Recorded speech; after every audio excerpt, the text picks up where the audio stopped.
पहले तो मैं धन्यवाद देता हूं अपने प्रिय भाई पप्पू पाल जी को, जो कि पप्पू पाल जी ने सबसे पहले आज आपके बीच में आपकी सदैव रक्षा करने वाले श्री बहरेडीह बाबा जी का वार्षिक श्रृंगार के कार्यक्रम रखे हैं। तो मैं ऐसे क्रांतिकारी समाज सेवी का आभार प्रकट करता हूं। चाहूंगा कि जोरदार तालियां आप सभी की प्रमोद पाल पप्पू जी के लिए हो जाए। साथ ही साथ उनके जो तमाम सहयोगी साथी हैं उनका धन्यवाद करता हूं। और साथ ही साथ हमारे यहाँ पूर्व प्रधान जी उपस्थित हैं, सिंह साहब, और हमारे बीच में मुन्ना पाल जी पूर्व प्रधान उपस्थित हैं। मैं आप सभी का स्वागत वंदन अभिनंदन करता हूं। सम्मानित साथियों, ऐसे क्रांतिकारी साथी या क्रांतिकारी नेता जिस धरती पे हो, जिस गांव में हो, उस गांव का एक एक बच्चा भी क्रांतिकारी होगा, ऐसा हमारा मानना है। सम्मानित साथियों, हमें लगता है बहुत ही कम समय में, कम साधन सुविधा में इतना बड़ा मंच, इतना बड़ा पंडाल, इतनी बड़ी कुर्सियां, इतनी बड़ी व्यवस्था आप सभी लोगों ने किए हैं। और राष्ट्रीय पार्टी का आपने बैनर लगाया है, झंडा लगाया है, और राष्ट्रीय पार्टी के वरिष्ठ नेताओं को बाबा के श्रृंगार के कार्यक्रम में आपने आमंत्रित किया है। यह भी एक ऐतिहासिक कार्यक्रम है। सम्मानित साथियों, देखिए हमारी लड़ाई थोड़ी सी अलग है। हमारी लड़ाई थोड़ी सी हमें लगता है आप लोगों से हट के, क्योंकि खास करके जो हमारा समाज है, पाल बघेल समाज है, यह सम्मान के लिए लड़ता है। इसकी लड़ाई सम्मान की होती है। इसकी लड़ाई जब इसके सम्मान पे, स्वाभिमान पे आज आ जाए, तब अपनी भिरगोड़ी टानता है और अपनी तलवार निकालता है, अपनी लड़ाई लड़ता है। लेकिन हमारी लड़ाई हट के यह है, हमारी लड़ाई यानी आपके भाई बाबूराम पाल की लड़ाई सम्मान की नहीं है। हमारी लड़ाई अधिकार की है। देश के 76 साल आजाद होने के बाद भी अगर किसी का हक अधिकार छीना गया या किसी समाज को हक अधिकार नहीं दिया गया, तो पूरे हिंदुस्तान में हमारा पाल बघेल समाज है। हमारा समाज अगर निकल गया खेती में जानवर लेकर के, तो घर कब आएगा कोई भरोसा नहीं है।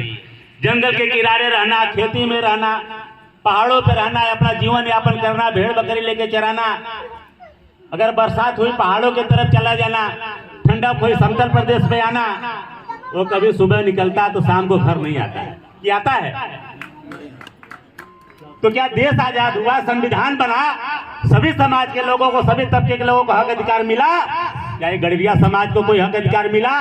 पशुपाल को कोई हक अधिकार मिला? क्यों नहीं मिला? मिलना चाहिए कि नहीं मिलना चाहिए? मिलना चाहिए। भेड़ पालक समाज में सुरक्षित रहना चाहिए कि नहीं रहना चाहिए? रहना चाहिए। इनके बेटी बेटा भी आगे आना चाहिए कि नहीं आना चाहिए? आना चाहिए। इसकी लड़ाई कौन लड़ेगा? हम लड़ेंगे। क्या भारतीय जनता पार्टी के नेता लड़ेंगे, कि समाजवादी पार्टी के नेता लड़ेंगे, कि बहुजन समाज पार्टी के लड़ेंगे, कांग्रेस के लड़ेंगे? राष्ट्रीय पार्टी के नेता लड़ेंगे। कब? जिंदाबाद जिंदाबाद। सम्मानित साथियों, देखिए आप सब गांव देहात के हैं, परिवार के लोग हैं। पहले सम्मान और अधिकार में आप लोगों को समझना पड़ेगा कि सम्मान और अधिकार में अंतर क्या है। आप फर्ज करिए, आप 4 भाई हैं। एक भाई पढ़ लिख करके बढ़िया सा नौकरी लग गई या रोजगार कर रहा है, 2 पैसा कमा रहा है। दूसरा भाई पशुपालन का काम कर रहा है, तीसरा भाई खेती काम कर रहा है, चौथा भाई मजदूरी कर रहा है। स्वाभाविक है, जो मुखिया है सभी को साथ में लेकर के चल रहे हैं, तो गांव देहात में सम्मान अच्छा बना रहता है। भाई मुखिया कमा धमा करके बढ़िया घर द्वार चला रहे हैं, सबका सम्मान बनाए हुए हैं। लेकिन जब मुखिया अपनी बीवी को बढ़िया बढ़िया नई नई साड़ी खरीद करके बनारसी पहनाए, और अपने भाई के अगर बीवी को लुगरी पहनाए, अपने बेटा को कन्वेंट में पढ़ाए, और भाई के बेटा को प्राइमरी में नाम लिखा दे, और सम्मान के चक्कर में अगर जिस भाई की बीवी लुगरी पहन रही है, जिसका बेटा प्राइमरी में पढ़ रहा है, वो सम्मान बचाने के लिए इस अत्याचार को झेलते रहे, क्या यह सम्मान अच्छा है? नहीं।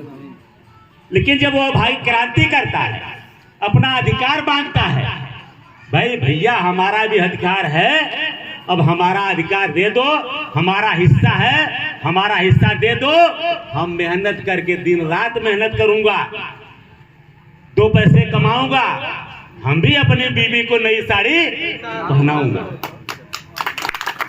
ये बात वो करेगा तो उसके पड़ोसी भी उससे नाराज हो जाएंगे, रिश्तेदार भी कहेंगे कि बड़ा नालायक आदमी है, बड़ा अच्छा परिवार घर द्वार चला रहे थे, फलाने भैया मुखिया थे, बड़ी गांव में चर्चा थी इनकी, अब ये अलग करके परिवार का नाश कर रहा है। लोग यही ना कहते हैं।